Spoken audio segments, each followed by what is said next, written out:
Bismillahirrahmanirrahim. Assalamualaikum warahmatullahi wabarakatuh. Waalaikumsalam warahmatullahi wabarakatuh. Perkenalkan, kami dari kelompok 2 akan memaparkan hasil diskusi kami. Bismillahirrahmanirrahim. Assalamualaikum warahmatullahi wabarakatuh. Waalaikumsalam warahmatullahi wabarakatuh. Perkenalkan, kami dari kelompok 2 akan memaparkan hasil diskusi kami dari mata kuliah Edu Entrepreneurship. Langsung saja kepada materi pertama, saya persilakan. Baik, terima kasih atas kesempatan yang telah diberikan. Jadi di sini saya akan membahas tentang bab 1, yaitu studi kelayakan bisnis untuk wirausaha. Pentingnya studi kelayakan usaha. Dampak pengangguran tidak hanya menjadi sumber kriminalitas, tetapi berakibat pada rendahnya produktivitas dan daya saing bangsa. Untuk menyelesaikan masalah pengangguran dan kemiskinan tersebut, pilihan tepat adalah menciptakan lapangan kerja dengan memaksimalkan potensi dan keterampilan yang dimiliki oleh angkatan kerja yang menganggur. Kemudian peran entrepreneur dalam sebuah negara. Yang pertama, pemutar gerak roda ekonomi. Yang kedua, pembuka atau penyedia lapangan kerja. Yang ketiga, pembayar pajak sebagai sumber pemasukan APBN dan APBD. Yang keempat, penghasil devisa dari produk ekspor. Dan yang terakhir, pelaku fungsi sosial kemasyarakatan. Menjadi entrepreneur adalah pilihan, bukan masalah bakat atau turunan. Seorang yang berwawasan entrepreneurship tidak harus menjadi pengusaha, tetapi dapat menjadi karyawan dalam suatu perusahaan atau organisasi. Entrepreneurship bukan sekedar pengetahuan, teknik, dan keterampilan, tetapi lagi pada masalah sikap pintar melalui proses diri dan praktek dan pengalaman karena dorongan sendiri. Seorang wirausaha bukanlah penjudi yang hanya mengandalkan spekulasi, nasib, dan keberuntungan, melainkan seorang yang penuh perhitungan matang dan siap menanggung risiko moderat. Mungkin itu saya kembalikan ke moderator. Baik, itulah tadi pemaparan materi dari pemateri pertama. Selanjutnya kita beralih kepada pemateri kedua. Dengan ini saya persilakan. Baik, Assalamualaikum warahmatullahi wabarakatuh. Saya akan memaparkan materi mengenai aspek lingkungan industri dalam studi kelayakan bisnis. Lingkungan eksternal terdiri dari lingkungan umum dan industri sebagai berikut. Yang pertama, lingkungan umum. Lingkungan umum adalah suatu lingkungan dalam lingkungan eksternal organisasi yang menyusun faktor-faktor yang memiliki ruang lingkup luas, dan faktor-faktor tersebut pada dasarnya di luar dan terlepas dari operasi perusahaan. Faktor-faktor tersebut diantaranya faktor ekonomi, faktor sosial, faktor politik dan hukum, faktor teknologi, dan faktor demografi. Yang kedua, lingkungan industri.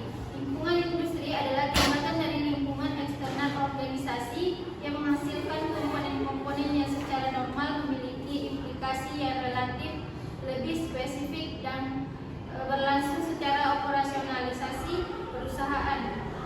Beberapa hambatan untuk memasuki industri adalah: yang pertama itu skala ekonomi, yang kedua diferensiasi produk, yang ketiga persyaratan modal, yang keempat biaya peralihan pemasok, yang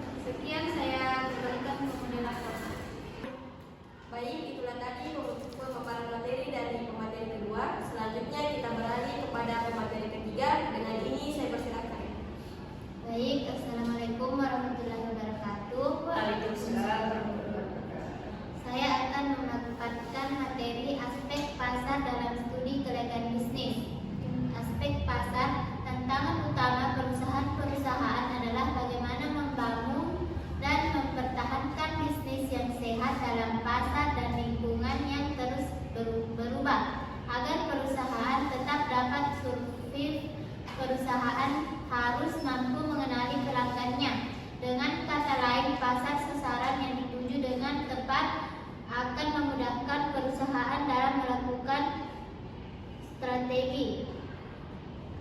Selanjutnya, pengertian pasar. Pasar adalah orang-orang yang mempunyai keinginan untuk puas, uang untuk berbelanja, dan kemauan untuk membelanjakannya. Selanjutnya, adapun 3 unsur penting yang terdapat dalam pasar, yaitu yang pertama, orang dengan segala keinginannya, yang kedua, daya beli mereka, yang ketiga, kemauan untuk membelanjakan uangnya. Pada pokoknya, pasar dapat dikelompokkan ke dalam 4 golongan, yaitu A. Pasar konsumen, sekelompok pembeli yang membeli barang untuk dikonsumsikan, bukannya dijual atau diproses lebih lanjut. Selanjutnya, pasar industri, pasar yang terdiri atas individu dan lembaga atau organisasi yang membeli barang-barang untuk dipakai lagi, baik secara langsung maupun secara tidak langsung, dalam memproduksi barang lain yang kemudian dijual. Selanjutnya, pasar penjual, sekelompok pembeli yang membeli barang untuk dikonsumsikan, bukannya dijual atau diproses lebih lanjut. Selanjutnya, pasar pemerintah, pasar di mana terdapat lembaga-lembaga pemerintah seperti departemen-departemen, direktorat, kantor-kantor dinas, dan instansi lainnya. Pasar sasaran dan segmentasi pasar. Pasar sasaran adalah sekelompok pembeli yang mempunyai sifat-sifat yang sama yang membuat pasar itu berdiri sendiri. Adanya sekelompok orang dengan ciri-ciri yang sama belumlah berarti mereka membentuk pasar sasaran. Yang kedua yaitu segmentasi pasar. Segmentasi pasar adalah proses di mana pasar dibagi menjadi para pelanggan yang terdiri atas orang-orang dengan berbagai kebutuhan dan karakteristik yang sama, yang mengarahkan mereka untuk merespon tawaran produk atau jasa dan program pemasaran strategis tertentu dalam cara yang sama. Klasifikasi variabel segmentasi berdasarkan ancaman objektif dan subjektif. A. Manfaat segmentasi pasar, mengidentifikasikan pengembangan produk baru dengan menganalisis segmen pelanggan potensial yang memiliki kebutuhan dan minat spesifik. Yang kedua, membantu dalam mendesain program-program pemasaran yang paling efektif. Yang ketiga, memperbaiki alokasi strategis sumber daya pemasaran. B. Identifikasi segmen pasar. Yang pertama, deskriptor fisik. Yang kedua, deskriptor perilaku umum. Yang ketiga, sosial. C. Langkah-langkah segmentation. Menentukan kebutuhan segmentasi untuk pengembangan strategi memilih serangkaian variabel, memilih segmentasi berbasis kebutuhan berdasarkan atribut produk yang bernilai, memilih prosedur untuk mengagregasi pelanggan ke dalam segmen-segmen yang sesuai, menyusun berbagai 52 macam segmen pelanggan dengan memilih jumlah segmen yang digunakan. D. Syarat-syarat segmentasi yang efektif. Ukuran yang tepat, calon pelanggan yang memadai dalam setiap segmen. Yang kedua, dapat diukur. Yang ketiga, mudah dicapai. Yang keempat, tanggapan yang berbeda. Alasan menentukan pasar sasaran. Alasan menentukan pasar sasaran adalah karena kesadaran akan heterogenitas pasar. Pembeli memiliki ciri-ciri yang berbeda, tetapi ada kelompok-kelompok potensial dengan karakteristik serupa yang berbentuk pasar sasaran.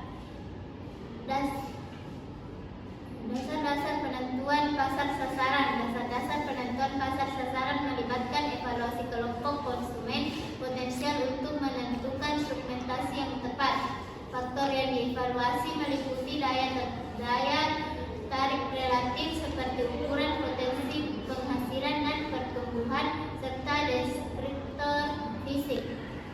Loyalitas pelanggan.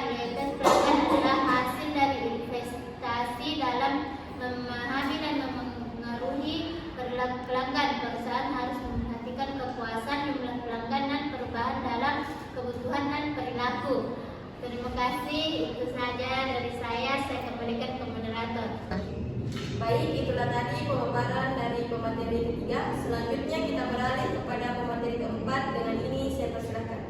Baik, langsung saja. Di sini saya akan menjelaskan materi bab 9 dan bab 10 tentang aspek teknis dan teknologi dalam studi kelayakan bisnis.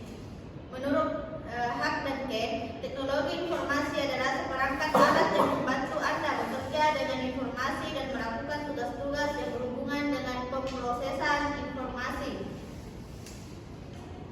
Adapun peran teknologi informasi bagi perusahaan, menurut Jogianto 2003, sistem teknologi informasi memberikan 5 peran utama di dalam organisasi. Yang pertama, meningkatkan efisiensi, yaitu mengganti manusia dengan teknologi di proses produksi. Yang kedua, meningkatkan efektivitas, yaitu menyediakan informasi bagi para manajer di organisasi untuk mendukung proses pengambilan keputusan dengan lebih efektif yang didasarkan dengan informasi yang akurat. Yang ketiga, meningkatkan komunikasi, yaitu mengintegrasikan penggunaan sistem teknologi informasi dengan menggunakan email dan chat. Yang keempat, meningkatkan kolaborasi, yaitu dengan menggunakan video conference dan teleconference. Yang kelima, meningkatkan kompetitif, yaitu sistem teknologi informasi digunakan untuk keunggulan kompetensi. Adapun alat-alat analisis yang digunakan dalam aspek teknik dan teknologi penentuan lokasi pabrik. Yang pertama, bahan mentah, letak pasar, tenaga listrik dan air, suplai tenaga kerja, dan fasilitas transportasi. Setelah diketahui beberapa variabel tersebut, kemudian dilakukan analisis. Analisisnya yang pertama yaitu metode kualitatif. Terhadap faktor yang dianggap penting dan berpengaruh, masing-masing diberikan skor atau nilai tertentu, atau bila perlu diberikan bobot tertentu pula kemudian yang mempunyai skor akhir total paling besar. Yang kedua yaitu metode transportasi. Yang ketiga metode analisis biaya. Adapun penentuan luas produksi yaitu ada 3. Yang pertama, pendekatan konsep marginal cost dan marginal revenue luas. Produksi optimal tercapai pada saat marginal cost sama dengan marginal revenue luas. Pendekatan break even point, luas produksi minimal terletak pada luas produksi yang pada saat itu perusahaan tidak mengalami laba atau rugi. Yang ketiga yaitu metode linear programming. Metode ini jika produk yang dihasilkan lebih dari satu jenis, jika produk yang dihasilkan terdiri dari 2 jenis menggunakan pendekatan grafik, jika lebih dari 2 jenis menggunakan metode simplex. Adapun materi bab 10 yaitu aspek manajemen dan sumber daya manusia dalam studi kelayakan bisnis. Aspek manajemen merupakan pencapaian sasaran organisasi dengan cara yang efektif dan efisien melalui perencanaan, pengorganisasian, kepemimpinan, dan pengendalian sumber daya organisasi. Dalam rangka pencapaian sasaran atau tujuan suatu bisnis, tentunya melalui suatu proses manajemen yang meliputi 3 fungsi. Manajemen yang pertama planning atau perencanaan usaha, dan yang kedua organizing atau pengorganisasian. Ya, itu saja, saya kembalikan ke moderator. Itulah tadi pemaparan dari pemateri keempat. Selanjutnya kita beralih kepada pemateri kelima, yaitu saya sendiri. Pada bab 11, yaitu aspek keuangan dalam studi kelayakan bisnis. Yang pertama, ada kebutuhan dana. Nah, suatu aktivitas bisnis tidak akan dapat berjalan dengan baik bila tidak didukung oleh ketersediaan dana yang baik dan mencukupi. Bila suatu aktivitas bisnis tidak dapat memenuhi permintaan barang atau jasa sesuai dengan jumlah dan kriteria pelanggan dikarenakan bisnis tersebut tidak memiliki dana yang cukup untuk melakukan proses produksinya, maka sudah dapat dipastikan usaha bisnis tersebut akan terancam gagal. Kemudian dalam menentukan besarnya dana yang akan diperlukan untuk menjalankan suatu aktivitas bisnis, membutuhkan suatu peramalan yang baik. Nah, studi keuangan akan lebih memberikan pendalaman ke arah bagaimana dana akan dialokasikan, yang mana secara umum pengalokasian dana tersebut dapat dilakukan ke dalam dua bentuk, yaitu untuk aktiva tetap dan untuk model kerja. Yang pertama ada alokasi dana untuk aktiva tetap. Aktiva tetap terdiri dari aktiva tetap berwujud dan aktiva tetap tidak berwujud.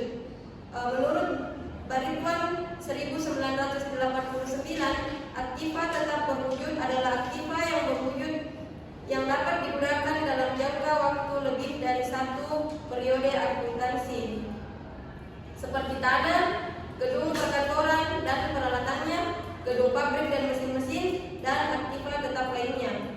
Kemudian aktiva tetap tidak berwujud adalah aktiva tetap yang tidak berwujud secara fisik, yang memiliki umur lebih dari 1 tahun, seperti hak paten, lisensi, goodwill, biaya pendahuluan, dan lainnya. Kemudian ada alokasi dana untuk modal kerja. Menurut Weston dan Copeland 1995 mendefinisikan modal kerja adalah investasi perusahaan dalam bentuk uang tunai, surat berharga, piutang, dan persediaan dikurangi beban lancar. Sedangkan menurut Sawir 2005 menyatakan model kerja adalah keseluruhan aktivitas lancar yang dimiliki perusahaan untuk membiayai kegiatan operasi sehari-hari. Kemudian ada B, sumber pendanaan. Pendanaan adalah suatu indikator penting dalam mendeteksi apakah suatu bisnis dapat dijalankan atau tidak. Nah, akhir-akhir ini telah banyak berkembang berbagai lembaga keuangan maupun non-keuangan yang telah bersedia untuk mendanai suatu aktivitas bisnis, tentu saja dengan persyaratan tertentu. Menurut Suratman 2001, sumber dana dari modal asing adalah sumber dana yang didapatkan dari luar perusahaan yang tidak ikut memiliki perusahaan tersebut, seperti bank, perusahaan leasing, dan lain sebagainya. C. Pembelanjaan hutang. Pembelanjaan hutang sebagai sumber pendanaan akan memiliki risiko berupa pembayaran bunga dan pengembaliannya. Hal ini dikarenakan adanya prinsip the risk trade-off, yaitu kecenderungan investor untuk memberikan investasi kepada proyek dengan risiko yang tinggi dengan tingkat pengembalian yang diharapkan akan tinggi pula. Pemberian pinjaman memiliki berbagai penilaian, yang mana penilaian tersebut berkenaan dengan faktor-faktor sebagai berikut. Pertama, rencana penggunaan pinjaman perusahaan. Kedua, kondisi keuangan bisnis perusahaan. Ketiga, peramalan tentang industri atau lingkungan di sekitar bisnis perusahaan. Dan yang keempat, adanya jaminan dari perusahaan yang dapat digunakan untuk mengembalikan pinjaman. Terakhir, D. Hutang jangka panjang. Menurut Baron, hutang jangka panjang akan diharapkan dibayarkan kembali dalam kurun waktu lebih dari 1 tahun. Hutang jangka panjang dapat digunakan untuk pembiayaan modal kerja ataupun membiayai aktiva tetap. Banyak perusahaan besar yang umumnya membutuhkan dana yang besar memilih memperoleh dana dari obligasi, yaitu merupakan surat hutang jangka panjang yang dibeli oleh para investor dari negara. Itulah tadi pemaparan materi dari saya kembalikan ke moderator. Baik, itulah tadi pemaparan materi dari saya. Selanjutnya kita beralih ke pemateri terakhir. Dengan ini saya persilahkan. Baik, terima kasih atas kesempatan yang telah diberikan oleh moderator. Saya selaku pemateri terakhir akan memaparkan materi mengenai aspek risiko sosial, politik, ekonomi dalam SKB.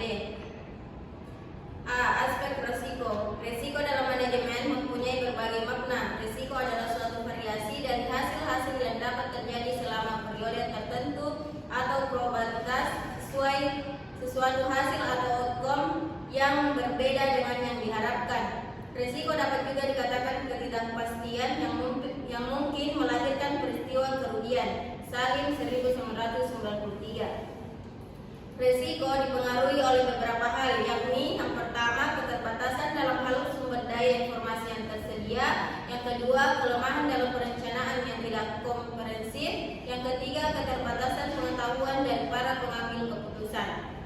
Adapun ketidakpastian dapat diklasifikasikan dalam 3 hal, yakni yang pertama, ketidakpastian ekonomi, yaitu ketidakpastian yang disebabkan kejadian-kejadian yang timbul akibat gejolak ekonomi di suatu negara. Misalnya krisis ekonomi yang berkepanjangan seperti yang dialami oleh negara kita, kenaikan harga BBM, perubahan perilaku konsumen.